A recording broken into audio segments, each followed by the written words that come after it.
Mira vos, me dio tiempo antes, a lo mejor no estaban calientes los micrófonos todavía. ¿Se escucha bien ahora? Bueno, había saludado nada más y había dicho que vamos a tener la fortuna de poder conversar. Lo habíamos probado el micrófono, digo esto al director porque lo escucho ahí quejándose. Pasa, sucede, tantos años, tantas veces. Puede fallar. ¿Quién era el que decía eso? Tuzán era, ¿no? Puede fallar. Y ha fallado. Y ahora no es lo peor que va a ocurrir en la jornada, seguramente. Ni nada de ningún punto de comparación con lo que veíamos hace un rato, ¿no? Fíjese, en el programa anterior, 2 entrevistas, una a un papá que está pidiéndole al gobierno que recapacite. Lo escuché, ¿eh? Que recapacite quiere decir que le pague a los maestros lo que le tiene que pagar para que los maestros vayan a dar clase y los chicos no pierdan el año. Y en el siguiente bloque, la ministra de Salud de la provincia de Santa Fe, que tiene que llevar, por una cuestión funcional, tranquilidad a los hogares, a los televidentes, explicando situaciones que la exceden desde el punto de vista de la decisión que tomó el gobierno del presidente Mauricio Macri de recortar el cronograma de vacunación. Es decir, los chicos que nazcan ahora, los que tienen que vacunarse ahora, no se van a vacunar como su hermanito. O sea que en la misma casa va a haber chicos de primera y de segunda. El de primera que tiene todo el cronograma de vacunas aplicado y al segundo o al otro al que le falte la dosis complementaria o final contra la meningitis. Es decir, un retroceso verificable, no opinable. Es decir, no es una visión de un periodista o de alguien que está comentando la situación sobre un hecho que, como dije, ofrece lugar a diversas interpretaciones. Acá hay una cuestión taxativa, como dije antes, verificable. Había una cantidad de dosis de vacunas que se aplicaban de acuerdo al cronograma y ahora se reduce eso como consecuencia de una ecuación económica.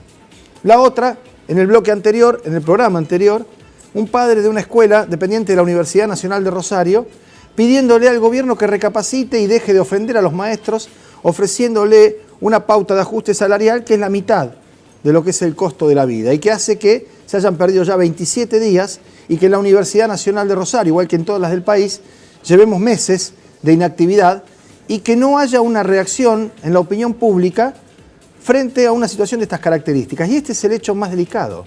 La naturalización de la degradación, de la pérdida de derechos, de las perspectivas de toda la sociedad.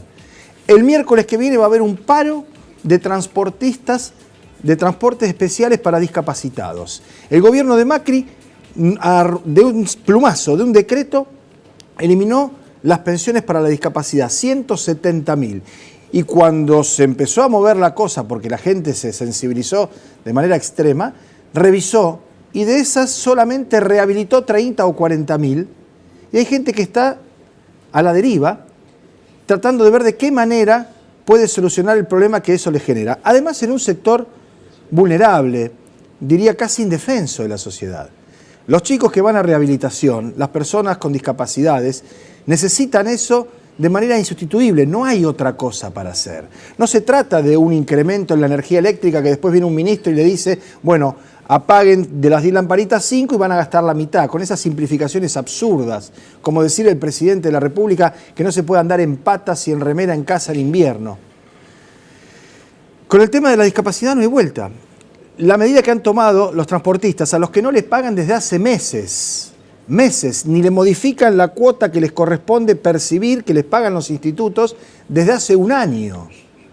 Han decidido que en vez de ir todos los días a buscar a los chicos, van a ir 3 veces por semana, porque es la manera de acotar los gastos, no porque sean unos perversos o unos indolentes, es porque no le pueden poner más nafta a la combi, porque no pueden pagar el cambio de aceite y porque no pueden parar la olla en su casa. Ahora, ¿cuál es la respuesta? Letargo, mirar, esperar. Y entonces ahí donde uno se pregunta, ¿y cuál es la reacción de la sociedad? ¿Cuál es la actitud de toda la ciudadanía frente a una situación de esta naturaleza? Y nadie está azuzando ni agitando, sino que está planteando un proceso de estancamiento de conciencia social en donde el gobierno saca provecho, inunda los medios de comunicación con operativos, allanamientos, discursos, ahora hasta una máquina, una suerte de nariz electrónica. Bonadío va a ir a los allanamientos con un aparato que están estudiando en las universidades norteamericanas que detecta el olor a dólar en algún lugar cerrado. Mira, hay pibitos acá que son de un jardín de infantes, por eso a lo mejor el ruido de fondo, pero nos alegra mucho que estén, ¿eh? Si se quedan calladitos mejor, pero si no, no importa. Hay una máquina que la largan ahí y husmea y dice, acá hubo dólares. Acá hubo dólares. No se sabe si los dólares que hubieron son billetes de 100 o de 1, son bien habidos o mal habidos, son muchos, son pocos.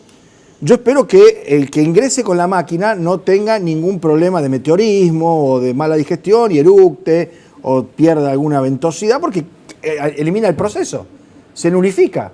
Igual que lo que veíamos ayer. Ayer veíamos a un hombre que hace unos meses atrás era el guasón, el más malo de toda Ciudad Gótica, dejando bolsos con dólares y una escopeta en un convento, si está la imagen la pueden poner, como coimero. Ese era López, el ex secretario de Obras Públicas de la Nación de Debido, que pasó mágicamente de coimero a testigo, de acusado a excarcelado, está en su casa, ya no está más en la cárcel, y dijo que lo habían seguido una moto y 2 autos, 3 personas, para poder efectivamente hacer ese traslado de plata.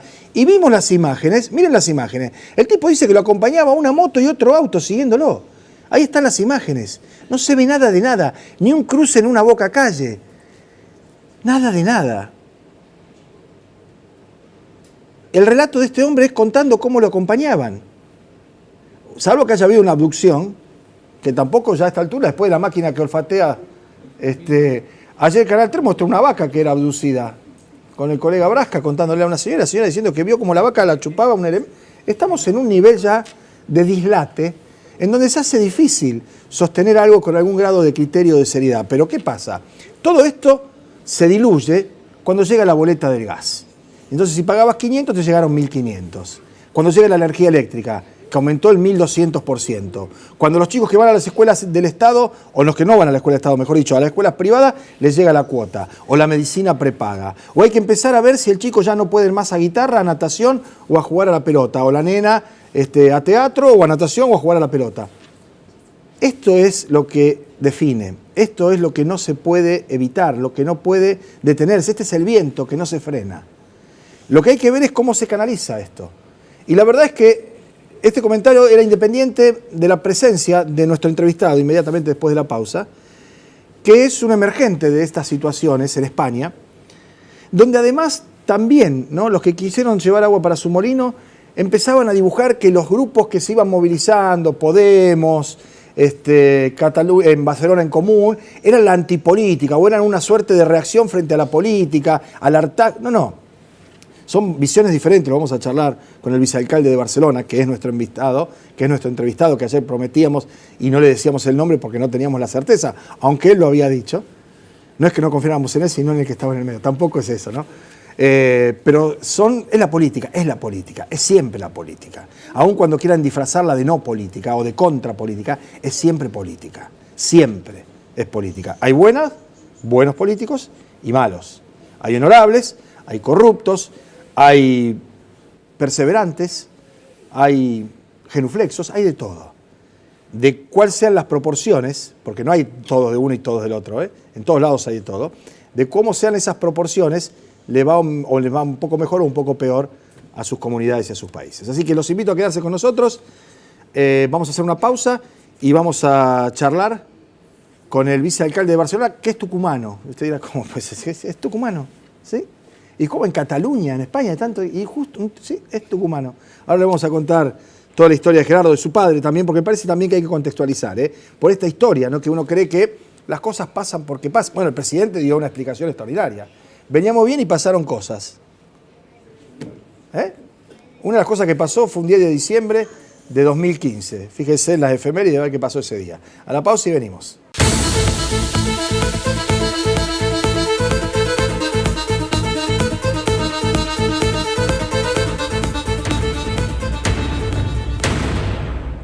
Miren, ustedes dirán, ¿y ese es el vicealcalde de Barcelona? ¿Ese es Gerardo Pizarro? No.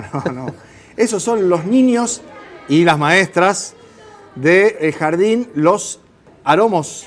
El Aromo, uno solo. Hay uno solo. El Aromo de Armstrong, aquí cerquita de la ciudad de Rosario. Miren qué bien se portan. La verdad lo estamos mostrando para que se vayan porque no se escucha nada, sino no. Muchas gracias por venir, ¿Fueron al acuario? Fueron en la Granja de la Infancia, bárbaro. Esos son los lugares que hay que visitar, los canales de televisión. Con que de vez en cuando miren algo, Monumento y todo eso. Perfecto, muchas gracias. Bueno, y muchas gracias a Gerardo Pisarello por venir, por demorar el viaje, la salida de la ciudad de Rosario, con el ruido de fondo, que la verdad que es una música interesantísima. No molesta en lo más mínimo, se van silenciosos. Son chiquitos de 3, 4 años, ¿qué va a decirle que se cachen, no? Muchas gracias por venir, Gerardo. Muchas gracias a ustedes. Bueno, la gente se pregunta, ¿cómo un tucumano es vicealcalde de Barcelona? Hay una parte trágica en la historia que está relacionada con la necesidad de escapar de la dictadura argentina, del terrorismo de Estado, que se cobró la vida de tu padre, después de soportar ustedes en tu casa y él en la oficina bombas, persecución. Le digo a los televidentes, Ángel Pisarello era correntino y tuvo que ser nómade para encontrar una universidad que lo tomara. Digo, porque hablábamos hace un rato de los padres pidiéndole al gobierno que le paguen a los docentes, ¿no? Conservar la universidad pública, no resignarse. Y bueno, se recibió de abogado y se fue a Tucumán, donde hizo la carrera, y ahí tu viejo además empezó una militancia política que evidentemente la llevaba en el alma, volcóse a la Unión Cívica Radical, ahí está la foto del viejo, sí. Que era en el momento en donde empezó la AAA, el terrorismo de Estado, el gobierno de López Rega, digo yo, más allá de que está Estela Martínez o el final de Perón, era el único abogado, uno de los pocos abogados que presentaba habeas corpus y defendía preso político en Tucumán, y Tucumán era un lugar de una convulsión y una situación política, institucional y social muy firme, ¿no? Bueno, 3 meses después del golpe de Estado, en junio a tu padre lo secuestran, después de torturarlo lo asesinan. Yo sé que no es muy grato hacer este relato, pero me parece que hay que contextualizar por todo lo que decía antes, ¿no? Porque la gente dice que hay emergentes de la no política, que los movimientos que han generado cambios y renovación en los partidos, y no el PP, y no el PSOE ya, y no son la no política o la contracara o la negación. Y la verdad, que me interesa, digamos, disipar esas dudas. Vos sos político, amaste la política en tu casa, sí. Tendrás el recuerdo de un pibito de 6 años del viejo, pero todo lo demás que viene atrás. Bueno, no, claro. Además, ayer me dieron un doctorado honoris causa de la Universidad de Rosario, que fue una cosa fantástica, la verdad. Y una cosa que recordábamos es que se cumplen 50 años de lo que fue el 68, que el 68 se recuerda por el Mayo francés, por la famosa revuelta estudiantil, y lo recordábamos ayer precisamente en defensa de la universidad pública y para decir que había que mantener firmes esas banderas. 50 años de la Universidad Nacional de Rosario. Claro, claro, exacto. Pero claro, pero el 68 y el 69 también fueron una coyuntura muy especial. Cordobazo, Rodrigazo. Exacto, fue el cordobazo, fue el rosariazo, fue el tucumanazo. Y mi padre pertenecía, digamos, a esa generación, que fue la generación que se planteó enfrentar a una dictadura tremenda como la que era la dictadura de Onganía, en un momento en que yo creo que se pone en marcha el primer laboratorio neoliberal casi de América Latina, porque se había producido el golpe contra Goulart en Brasil, pero la dictadura de Onganía, incluso antes que el gobierno de Pinochet en Chile, es un ensayo de esas políticas neoliberales que vemos que como zombies siguen vigentes todavía hoy, y así como yo fui hijo, digamos, de esa generación, yo creo que ese es el ADN un poco de familia. Pertenezco a una generación que sigue planteando la misma lucha, es decir, que sigue planteando que entre estas políticas neoliberales que recortan derechos sociales, que recortan bienes básicos, que privan a la gente de acceso a energía, agua, a cuestiones elementales. Vacuna, lo que estamos hablando. Bueno, lo que estábamos comentando ahora, que eso es incompatible con cualquier tipo de democracia digna de ese nombre, y que la lucha por la democracia, que era lo que pedía esa generación en los años 60, en Rosario, en Tucumán, en Córdoba, en tantos sitios, bueno, sí, sigue vigente. Desafortunadamente, pero también es una muestra de que incluso las generaciones más jóvenes, yo tengo una hija de 11 años y un hijo de 16 que también están en la misma batalla, y quiere decir que a pesar de todo no nos han vencido. Bien, Gerardo, yo repasé algunos de tus trabajos, de tus escritos. Hay uno que refiere efectivamente a los procesos constituyentes antidemocráticos, ¿no? Que con un ropaje efectivamente institucional y demás avanza sobre los derechos, sobre las conquistas, sobre situaciones que en un momento determinado uno incorpora y naturaliza. Y yo no me canso de decirle a nuestros televidentes, a los rosarinos, que muchas cosas de las que pasan aquí en la ciudad de Rosario y que vos has podido conocer y recorrer, espacio público, salud pública, asistencia social, derechos, el protocolo cuando se discutió el tema del aborto, Rosario es una ciudad avanzada en ese sentido, están, pero no es que van a estar siempre.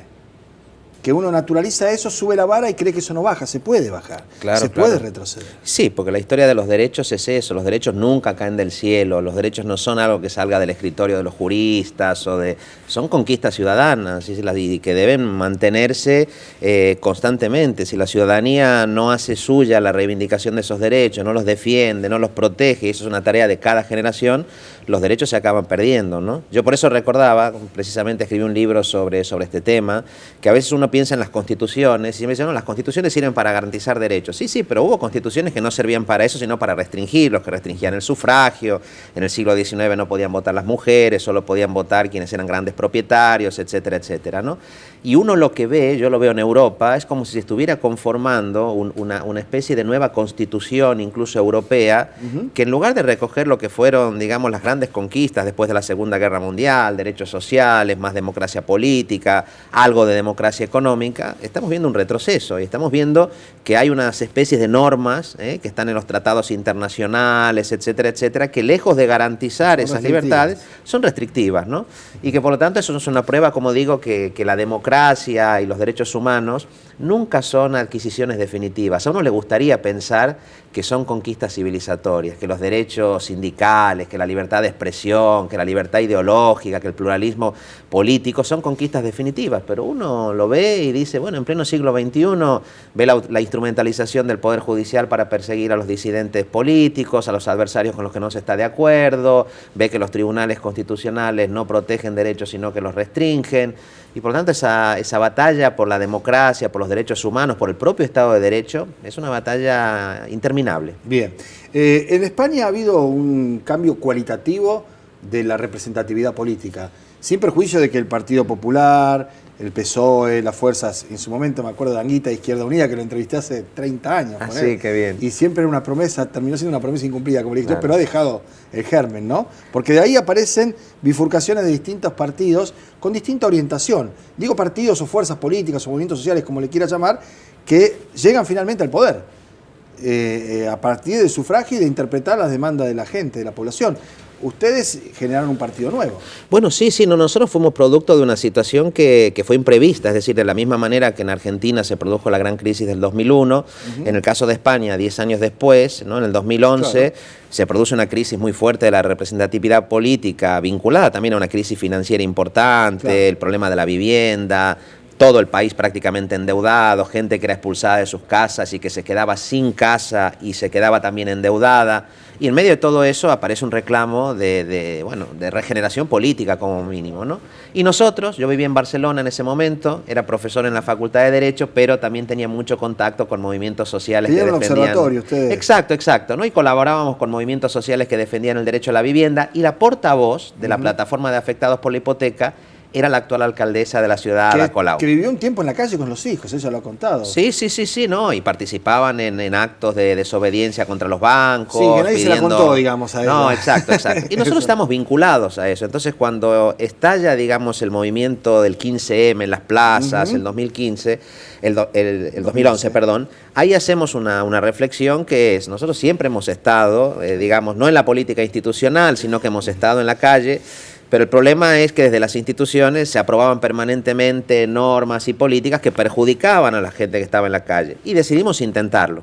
Y yo la verdad creo que los tomamos por sorpresa, porque no teníamos ningún vínculo con los poderes mediáticos, ni con los poderes financieros. Ni con la manera de estructurar un partido. Exacto, porque ni siquiera habíamos pasado por las instituciones, por la oposición. Sí. Entonces de un día para el otro nos dimos cuenta que estábamos gobernando el Ayuntamiento de Barcelona, no solo en Barcelona, porque esto pasó también en Valencia, pasó en Cádiz, pasó en Madrid. Fue una especie de primavera municipalista y de rebelión municipalista. Bueno, que eso es otro de los puntos que te escuchaba ayer en un tramo de la disertación cuando te daban el honoris causa, de la evolución de las categorías políticas con el paso del tiempo, los imperios, las ciudades-estados, los países y naciones, y ahora una preponderancia, digamos, importante de las municipalidades, es decir, el municipalismo, ¿no? Como movimiento. Yo soy bastante crítico, creo, con el Estado-Nación tal como se ha concebido, ¿no? en el siglo XX. Creo que el Estado-Nación ha generado formas de representación política, los partidos, los propios mercados, que hay que repensarlas y hay que refundarlas. Y creo que en el ámbito municipal se puede hacer mucho, en las ciudades, en el territorio, en lo local,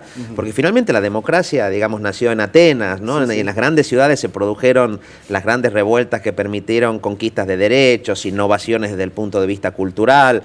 Yo ahora he tenido la oportunidad de estar en Montevideo y ahora he pasado por Rosario, y claro, cuando a mí en España me dice no hay alternativa, lo único que se puede hacer son las políticas neoliberales de siempre, no funciona nada en otro sitio. Claro, yo paso por Montevideo y veo que en Uruguay se han conseguido cosas. Uruguay es un paisito, como dicen hechos, que muy tranquilo, desde comienzos del siglo XX, bueno, ya había conquistado derechos sociales y laborales, separación de Iglesia y del Estado, el voto de la mujer, ahora ya se aprobó una ley de interrupción voluntaria del embarazo, legalización de la marihuana para combatir efectivamente el tráfico de drogas. Y luego uno viene a Rosario y ve que en Rosario, bueno, yo la verdad que tengo mucha gente amiga en Rosario, algunos que están en el gobierno de la ciudad y otros que están en la oposición al gobierno de la ciudad. Y me gusta toda esa gente que veo, porque tiene ideas que me parece que son extraordinarias, y veo que incluso en Rosario se han hecho cosas que en Barcelona todavía no hemos conseguido hacer, ¿no? Nosotros tuvimos una huelga de taxistas importantes porque, digamos, está llegando Uber a Barcelona. Y acá está intentando. Exacto, estas plataformas digitales allá, bueno, lo que están haciendo, yo no tengo problema con las plataformas digitales, porque eso está para quedarse. Tengo problema en que no paguen impuestos, en que no paguen seguridad social a los trabajadores. Pero la precarización del empleo. Claro, pero me explicaban que aquí en Rosario hay una aplicación que es pública. Para el taxi. Para el taxi. Bueno, esto ni siquiera lo conseguimos hacer todavía en Barcelona, así que yo me puse con una libretita tomando notas. Sí, exacto, ¿no? Por lo tanto, es una prueba, me parece, experiencias como las de Porto Alegre, las de Rosario, las de Montevideo, con los límites que se quiera, que es posible hacer cambios y que en el ámbito municipal es un gran laboratorio para decirle a la señora Margaret Thatcher, que dijo hace ya en su momento, no hay alternativas, es esto o nada, mostrarle que hay alternativas y que no nos podemos resignar, que podemos tener una democracia de mucho mejor calidad en el ámbito político y también en el ámbito económico. Gerardo, uno tiene, bueno, en Rosario en algún momento hubo algún arrebato de optimismo diciendo que Rosario era Barcelona de América y todas esas cosas, fueron cediendo esas pretensiones, pero en cualquier caso sí hay una mirada hacia las ciudades a las que probablemente uno quiera parecerse. Una de ellas indudablemente es Barcelona, ¿no? Yo creo que por el hecho de que vos sos argentino y provinciano además, porque no es un dato menor. Si bien estuviste 6 años, no estuviste 6 años en Recoleta, estuviste 6 años en Tucumán. Sí, exacto. ¿No? Y cada vez que volvía, porque si había pariente, volvía a Tucumán, aunque llegaban a Ezeiza. Digo, vos mirás para este lado, pero Europa mira para el continente que en algún momento colonizó, que en algún momento del cual se sirvió, digo por esta historia de los inmigrantes que tienen el problema de África, no de acá. De acá y en otra época, por los exilios, por condiciones políticas, ¿no?